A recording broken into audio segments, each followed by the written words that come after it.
लूका की इंजील बाब 23। फिर उनकी सारी जमात उठकर उसे पिलातुस के पास ले गई और उन्होंने उस पर इल्जाम लगाना शुरू किया। इसे हमने अपनी कौम को बहकाते और कैसर को खिराज देने से मना करते और अपने आप को मसीह बादशाह कहते पाया। पिलातुस ने उससे पूछा, क्या तू यहूदियों का बादशाह है? उसने उसके जवाब में कहा, तू खुद कहता है। पिलातुस ने सरदार काहिनों और आम लोगों से कहा, मैं इस शख्स में कुछ कसूर नहीं पाता। मगर वो और भी जोर देकर कहने लगे, ये तमाम यहूदिया में बल्कि गलील से लेकर यहाँ तक लोगों को सिखा सिखा कर उभारता है। ये सुनकर पिलातुस ने पूछा, क्या ये आदमी गलीली है?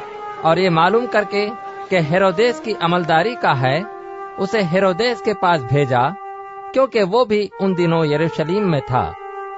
हेरोदेस यीशु को देखकर बहुत खुश हुआ, क्योंकि वो मुद्दत से उसे देखने का मुश्ताक था, इसलिए कि उसने उसका हाल सुना था और उसका कोई मुजिजा देखने का उम्मीदवार था। और वो उससे बहुतेरी बातें पूछता रहा, मगर उसने उसे कुछ जवाब न दिया। और सरदार काहिन और फकीर खड़े हुए जोर शोर से उस पर इल्जाम लगाते रहे। फिर हेरोदेस ने अपने सिपाहियों समेत उसे जलील किया और ठट्टों में उड़ाया और चमकदार पोशाक पहनाकर उसको पिलातुस के पास वापस भेजा। और उसी दिन हेरोदेस और पिलातुस आपस में दोस्त हो गए, क्योंकि पहले उनमें दुश्मनी थी। फिर पिलातुस ने सरदार काहिनों और सरदारों और आम लोगों को जमा करके उनसे कहा, तुम इस शख्स को लोगों का बहकाने वाला ठहराकर मेरे पास लाए हो, और देखो मैंने तुम्हारे सामने ही उसकी तहकीकात की। मगर जिन बातों का इल्जाम तुम उस पर लगाते हो, उनकी निस्बत न मैंने उसमें कुछ कसूर पाया और न हेरोदिस ने, क्योंकि उसने उसे हमारे पास वापस भेजा है। और देखो, उससे ऐसा कोई फेल सरजद नहीं हुआ जिससे वो कत्ल के लायक ठहरता। बस मैं उसको पिटवा कर छोड़ देता हूँ। उसे हर ईद में जरूर था कि किसी को उनकी खातिर छोड़ दे।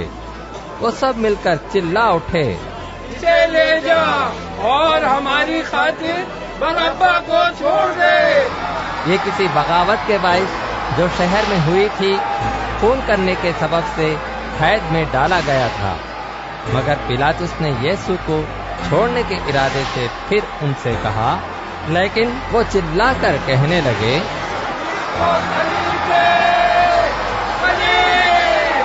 उसने तीसरी बार उनसे कहा, क्यों? इसने क्या बुराई की है? मैंने इसमें कत्ल की कोई वजह नहीं पाई। बस मैं इसे पिटवा कर छोड़ देता हूँ। मगर वो चिल्ला चिल्ला कर सर होते रहे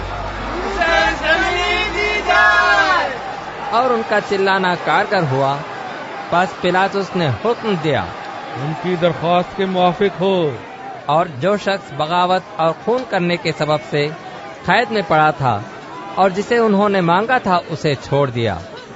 मगर यीशु को उनकी मर्जी के मुआफिक सिपाहियों के हवाले किया।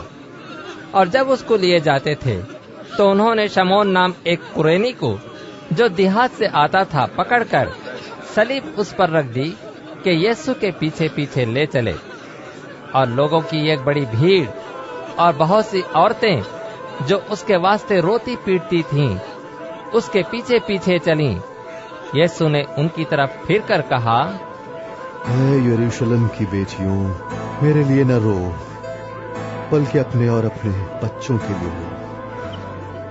क्योंकि देखो, वो दिन आते हैं जिनमें वो कहेंगे कि मुबारक है वो बांझें और वो पेट जो ना जने और वो छातियां जिन्होंने दूध न पिया। उस वक्त वो पहाड़ों से कहना शुरू करेंगे कि हम पर गिर पड़ो, और टीलों से कि हमें छुपा लो। क्योंकि जब हरे दरख्त के साथ ऐसा करते हैं, तो सूखे के साथ क्या कुछ न किया जाए। और वो 2 और आदमियों को भी जो बदकार थे लिए जाते थे कि उसके साथ कत्ल किए जाएं। जब वो उस जगह पर पहुंचे जिसे खोपड़ी कहते हैं, तो वहां उसे मसलूब किया और बदकारों को भी, एक को दहनी اور دوسرے کو بائیں طرف۔ یسوع نے کہا، اے باپ، ان کو معاف کر، کیونکہ یہ جانتے ہیں کہ کیا کرتے ہیں۔ اور انہوں نے اس کے کپڑوں کے حصے کیے اور ان پر خرا ڈالا، اور لوگ کھڑے دیکھ رہے تھے، اور سردار بھی ٹھٹے مار مار کر کہتے تھے، اس نے اوروں کو بچایا، اگر یہ خدا کا مسیح اور اس کا برگزیدہ ہے تو اپنے آپ کو بچائے۔ سپاہیوں نے بھی پاس آ کر اور سرکہ پیش کر کے اس پر ٹھٹا مارا اور کہا، اگر تو یہودیوں کا بادشاہ ہے تو اپنے آپ کو بچا۔ اور ایک نوشتہ بھی اس کے اوپر لگایا گیا تھا کہ یہ یہودیوں کا بادشاہ ہے۔ پھر جو بدکار صلیب پر لٹکائے گئے تھے ان میں سے ایک اسے یوں تانا دینے لگا، کیا تو مسیح نہیں؟ تو اپنے آپ کو ہاں اور ہم کو بچا۔ مگر دوسرے نے اسے جھڑک کر جواب دیا، کیا تو خدا سے بھی نہیں ڈرتا؟ حالانکہ اسی سزا میں گرفتار ہے، اور ہماری سزا تو واجبی ہے، کیونکہ اپنے کاموں کا بدلہ پا رہے ہیں، لیکن اس نے کوئی بیجا کام نہیں کیا۔ پھر اس نے کہا، اے یسوع، جب تو اپنی بادشاہی میں آئے تو مجھے یاد کر۔ اس نے اس سے کہا، میں تجھ سے سچ کہتا ہوں کہ آج ہی تو میرے ساتھ فردوس میں ہوگا۔ پھر دوپہر کے قریب سے تیسرے پہر تک تمام ملک میں اندھیرا چھایا رہا، اور سورج کی روشنی جاتی رہی، اور مقدس کا پردہ بیچ سے پھٹ گیا۔ پھر یسوع نے بڑی آواز سے پکار کر کہا، اے باپ، میں اپنی روح تیرے ہاتھوں میں سونپتا ہوں۔ اور یہ کہہ کر دم دے دیا۔ یہ ماجرا دیکھ کر صوبیدار نے خدا کی تمجید کی اور کہا، بے شک یہ آدمی راست باز تھا۔ اور جتنے لوگ اس نظارے کو آئے تھے یہ ماجرا دیکھ کر چھاتی پیٹتے ہوئے لوٹ گئے، اور اس کے سب جان پہچان اور وہ عورتیں جو گلیل سے اس کے ساتھ آئی تھیں دور کھڑی یہ باتیں دیکھ رہی تھیں۔ اور دیکھو، یوسف نام ایک شخص مشیر تھا جو نیک اور راست باز آدمی تھا، اور ان کی صلاح اور کام سے رضامند نہ تھا۔